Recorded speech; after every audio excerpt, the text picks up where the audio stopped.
മറ്റൊരു പ്രധാനപ്പെട്ട വാർത്തയിലേക്കാണ്. റാപ്പർ വേടനെതിരെ വീണ്ടും കേസ്. ഗവേഷക വിദ്യാർത്ഥിയായ യുവതിയുടെ പരാതിയിൽ എറണാകുളം സെൻട്രൽ പോലീസ് കേസെടുത്തു. ലൈംഗിക അതിക്രമം, സ്ത്രീത്വത്തെ അപമാനിക്കൽ തുടങ്ങിയ വകുപ്പുകൾ ചുമത്തിയാണ് നിലവിൽ കേസെടുത്തിരിക്കുന്നത്.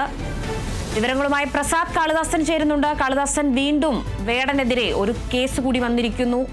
സ്ത്രീത്വത്തെ അപമാനിക്കൽ, ലൈംഗിക അതിക്രമം നടത്തിയെന്നൊരു യുവതിയുടെ പരാതി വീണ്ടും എറണാകുളം സെൻട്രൽ പോലീസിന്റെ കീഴിൽ ഒരു കേസ് കൂടെ വന്നിരിക്കുന്നു.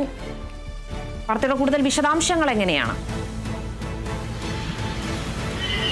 അതുതന്നെയാണ് രേണുക.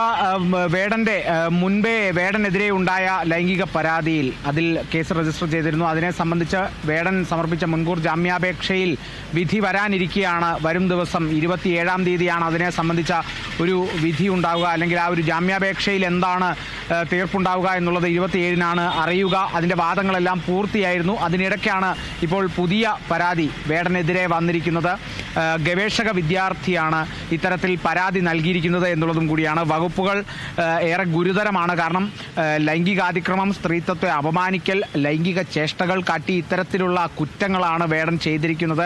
അതിനെ സംബന്ധിച്ചുള്ള വകുപ്പുകളാണ് ഇപ്പോൾ വേടനെതിരെ സെൻട്രൽ പോലീസ് ചുമത്തി FIR രജിസ്റ്റർ ചെയ്തിരിക്കുന്നത്. വകുപ്പുകൾ നോക്കുകയാണെങ്കിൽ IPC 294, ഉപവകുപ്പ് B 354, 354A1, 119A എന്നീ വകുപ്പുകളാണ് ഇതിൽ ചുമത്തിയിരിക്കുന്നത്. ആ വകുപ്പുകൾ സ്ത്രീത്വത്തെ അപമാനിക്കൽ, ലൈംഗികാതിക്രമം, അശ്ലീല പദപ്രയോഗം, സ്ത്രീത്വത്തെ അപമാനിക്കുന്ന തരത്തിലുള്ള ലൈംഗിക ചേഷ്ട, ഇത്തരത്തിലുള്ള കുറ്റങ്ങളാണ് വേടൻ ചെയ്തിരിക്കുന്നത് എന്നുള്ളത് ചൂണ്ടിക്കാട്ടിയാണ് യുവതി പരാതി നൽകിയിരിക്കുന്നത്. ഈ യുവതി സംഗീത ഗവേഷക വിദ്യാർത്ഥിനിയാണ്. ഈ ഒരു യുവതിയുടെ പരാതിയിന്മേലാണ് ഇപ്പോൾ ഈ ഒരു കേസ് രജിസ്റ്റർ ചെയ്തിരിക്കുന്നത്. അല്പ ദിവസങ്ങൾക്ക് മുമ്പേ 2 യുവതികൾ മുഖ്യമന്ത്രിയുടെ ഓഫീസിനെ സമീപിച്ചിരുന്നു. ഇത്തരത്തിലുള്ള പരാതിയുമായി ബന്ധപ്പെട്ട് ഇത്തരത്തിലുള്ള 2 പരാതികൾ ഉണ്ടായിരുന്നു. ആ മുഖ്യമന്ത്രിയുടെ ഓഫീസിൽ നിന്നും ആ പരാതികൾ കൃത്യമായ അതാത് പോലീസ് സ്റ്റേഷനുകളിലേക്ക് കൈമാറുകയും ചെയ്തിരുന്നു. അതിലൊരു പരാതിയാണ് ഇപ്പോൾ ഈ ഒരു സംഗീത വിദ്യാർത്ഥിനിയുടെ പരാതി എന്ന് പറയുന്നത്. ആ ഒരു പരാതിയുടെ പുറത്താണ് സെൻട്രൽ പോലീസ് FIR രജിസ്റ്റർ ചെയ്തിരിക്കുന്നത്. ഈ ഒരു സംഭവം ഉണ്ടായിരിക്കുന്നത് 2020 ഡിസംബറിലാണ്.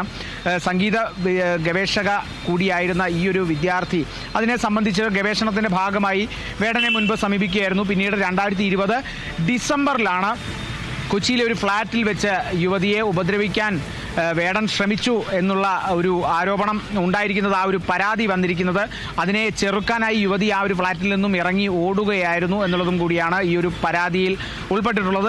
FIRലും അത് ഉൾപ്പെട്ടിട്ടുണ്ട്. എന്തായാലും നിലവിൽ ഈ ഒരു മുൻകൂർ ജാമ്യാപേക്ഷ പരിഗണിക്കുന്ന ഈ ഒരു സാഹചര്യത്തിൽ ഇത്തരത്തിലൊരു പരാതി വേടനെ എങ്ങനെ ബാധിക്കും എന്നുള്ളത് കണ്ടറിയേണ്ടിയിരിക്കുന്നു.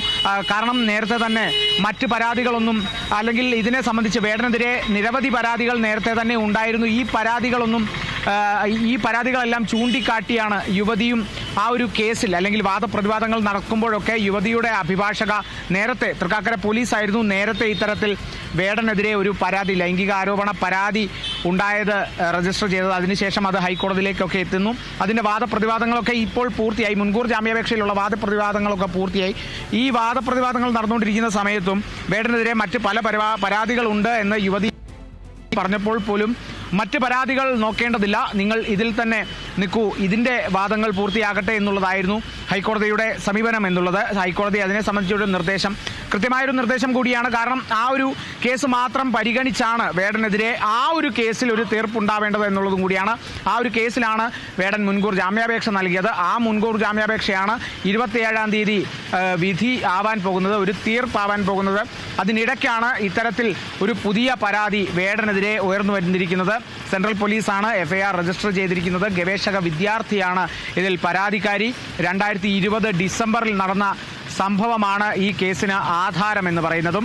ഇനി അങ്ങോട്ട് 27-ാം തീയതി വേടന്റെ മുൻകൂർ ജാമ്യാപേക്ഷ പരിഗണിക്കാൻ ഇരിക്കുന്ന ഈ ഒരു സാഹചര്യത്തിൽ ഈ വേടനെതിരെ ഉയർന്ന ഈ ഒരു പരാതി എത്തരത്തിലാണ് റാപ്പർ വേടനെ ബാധിക്കുക എന്നുള്ളതാണ് കണ്ടറിയേണ്ടത്. രേണുക. ശരി കാളിദാസൻ, വ്യക്തമാണ്. റാപ്പർ വേടനെതിരെ വീണ്ടും കേസ്. സംഗീത ഗവേഷക വിദ്യാർത്ഥിയായ യുവതിയുടെ പരാതിയിലാണ് എറണാകുളം സെൻട്രൽ പോലീസ് കേസെടുത്തിരിക്കുന്നത്. കേസിനാസ്പദമായ സംഭവം 2020 ഡിസംബറിലാണ് ഉണ്ടായിരിക്കുന്നത്. ലൈംഗികാതിക്രമം, സ്ത്രീത്വത്തെ അപമാനിക്കൽ തുടങ്ങിയ വകുപ്പുകൾ ചുമത്തിയാണ് ഇപ്പോൾ കേസ് പരിഗണനയിൽ എത്തിയിരിക്കുന്നത്. വിവരങ്ങൾ പങ്കുവച്ചത് പ്രസാദ് കാളിദാസൻ.